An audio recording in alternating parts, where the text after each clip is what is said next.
పోయిన వారం అన్న కుసోయను జర కుసో పోయిన వారం రేవంత్ రెడ్డి నియోజకవర్గం కొడంగల్ పోయినాం. ఆడ పోయినాక అనిపించింది మరి రేవంత్ రెడ్డి ఏమో కొడంగల్కు వలస పోయిండు. నిజానికి రేవంత్ రెడ్డి ఊరు మీ కల్వకుర్తి తాలూకాలనే ఉంటుంది, తెలుసా మీకు? ఈయనే అన్న ఉంటుంది దగ్గరలే. అంటే తాలూకా అయితే కల్వకుర్తే కదండి. ఏమో మరి ఎట్లా అయిపోయిందంటే పరిస్థితి, రేవంత్ రెడ్డి మావోడు కాదంటే మావోడు కాదంటారు చూడు, అట్లా అయిపోయింది కథ. మాది కాదు అచ్చంపేట అంటారు. అరే మీ మీద రుద్దుతలేంతా మీ ఆవు. అయితే నేనేమనుకున్నా అంటే కొడంగల్ పోయినాం, మరి కొడంగల్లోనేమో ఎవరికి న్యాయం చేయలేదు, అక్కడ రుణమాఫీ కాలేదు, రైతు బంధు టకీమన్నాడు, టకీ లేదు టికీ లేదు ఏది లేదు, తులం బంగారం రాలేదు, ఆడబిడ్డలకు 2500 రాలేదు.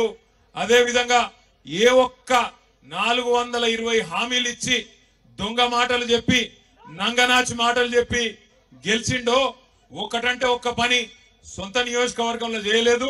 మరి సొంత తాలూకా ఎక్కడనైతే పుట్టి పెరిగిండో, ఏ కల్వకుర్తి తాలూకాలనైతే పిల్లని చేసుకున్నాడో, అత్తగారి ఇల్లు కూడా ఇక్కడనేనట. మరి కనీసం అత్తగారి ఊళ్ళకి ఏమైనా చేసిండా, సొంత ఊరికి ఏమైనా చేసిండా అని చెప్పి అనుమానంతో ఇక్కడికి వచ్చినా. మీరు నాకు సమాధానం చెప్పాలి. నేను ప్రశ్న అడుగుతా, దయచేసి సమాధానం చెప్పాలి. రేవంత్ రెడ్డి గారు పిసిసి అధ్యక్షుడిగా ఉన్నప్పుడు ఎన్నికలకు ముందు ఒక మాట చెప్పిండు, మీరు 2 లక్షల రుణమాఫీ తీసుకోండి, నేను వస్తున్నా 2 లక్షల లోన్ తెచ్చుకోండి. కేసీఆర్ 1 లక్ష రూపాయల రుణమాఫీ చేసిండు. అట్లా అయినోళ్ళు రైతులు కూడా అర్జెంటుగా బ్యాంకు కురుకుండ్రి, నేను వస్తున్నా, రాగానే ఎంబడే డిసెంబర్ 9 నాడు సంతకం పెడతా, 2 లక్షల రుణం మాఫీ చేస్తా అని చెప్పిండు. ఇక్కడ ఒక్కసారి రుణమాఫీ అయిన వాళ్ళందరూ శైలా పట్టాల. అరే కొంతమంది కన్నా అయిందే, కాలేదా? కాని వాళ్ళందరూ శైలా పట్టాల గట్టిగా. కాలేదా? 2 లక్షల రుణం అయిందా కాలేదా? కాకపోతే గట్టిగా చెప్పాలి, కాలేదా? రాలేదా? రైతు బంధు వచ్చిందా? టకీ వడ్డే పైసలు గట్టిగా చెప్పండి, వినబడతలేదు. రాలేదా? తులం బంగారం వచ్చిందా?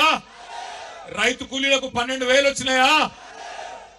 ఏమొచ్చింది మరి ఇప్పటికి? 14-15 నెలలే. ఏమాయ్ కల్వకుర్తిలో రియల్ ఎస్టేట్ బాగున్నదా? అది కూడా వీకిందా?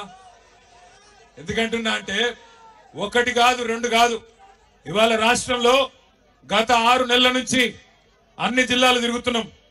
మొన్ననే ఆదిలాబాద్ పోయినా, మహబూబాబాద్ పోయినా, నల్లగొండ పోయినా, పరిగి పోయినా, చేవెళ్ల నియోజకవర్గం పోయినాను. ఆఖరికి ముఖ్యమంత్రి రేవంత్ రెడ్డి సొంత నియోజకవర్గం కొడంగల్ పోయి ఈరోజు ఆమనగల్లుకు మీ కల్వకుర్తికి ఇవాళ ఇక్కడికి వచ్చినాం. ఎందుకు వచ్చినామంటే కారణం ఒకటే, 10 ఏళ్లు కేసీఆర్ ఉన్నప్పుడు రైతు ఒక రాజులాగా ఎవ్వల దగ్గర చేయి జాపకుండా బ్రహ్మాండంగా బతికిన మాట వాస్తవం అయితే గట్టిగా చప్పట్లతో కేసీఆర్ గారికి ధన్యవాదాలు చెప్దాం. 10 ఏళ్లు మోటార్లు గాలలే, 10 ఏళ్లు ట్రాన్స్ఫార్మర్లు వేలలే, 10 ఏళ్లు మీరు ఎవరి దగ్గరకు పోయి అప్పులు అడిగే పరిస్థితి లేకుండే. మీకు కాలం అయిందంటే, నాట్లేసే టైం వచ్చిందంటే బ్రహ్మాండంగా టింగుమని రైతు బంధు పడుతుండే. ఇక కేసీఆర్ టింగుమని రైతు బంధు వేసిండు కదా, నేను కూడా మళ్ళా టింగు అంటే బాగుండదని రేవంత్ రెడ్డి కొత్త పదం పట్టుకున్నాడు, టకీమని పడతాయి అన్నాడు. ఇవాళ నేను అందుకే అడుగుతున్నా అందరినీ, టకీ లేదు టుకీ లేదు, ఏది దిక్కులేదు. ఇప్పటికి మొత్తం తిరిగి నేను కూడా తెలుసుకుంటున్నా. జర వెనకలు ఒలిపెట్టకురా, నాకు దండం పెడతావు, ఆగురా భయ దండం పెడతా. పాల పైసలు రాలే అర్థమైంది చెప్తావు, దండం పెడతావు. పాల పైసలు రాలేదట, వెనకకెళ్ళి 7 బిల్లులు రాలే, పాల రైతులకు కూడా రాలే అని చెప్తుండే తమ్ముడు వెనకకెళ్ళి. నేనేమంటున్నా అంటే దయచేసి ఒక్క మాట ఆలోచన చేయండి, మీరు ఆలోచన చేయండి జాగ్రత్తగా.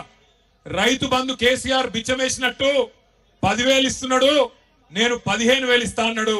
ఇప్పటిదాకా కనీసం 10% మందికి కూడా రైతు బంధు వేయలే. రైతు రుణమాఫీ 2 లక్షలు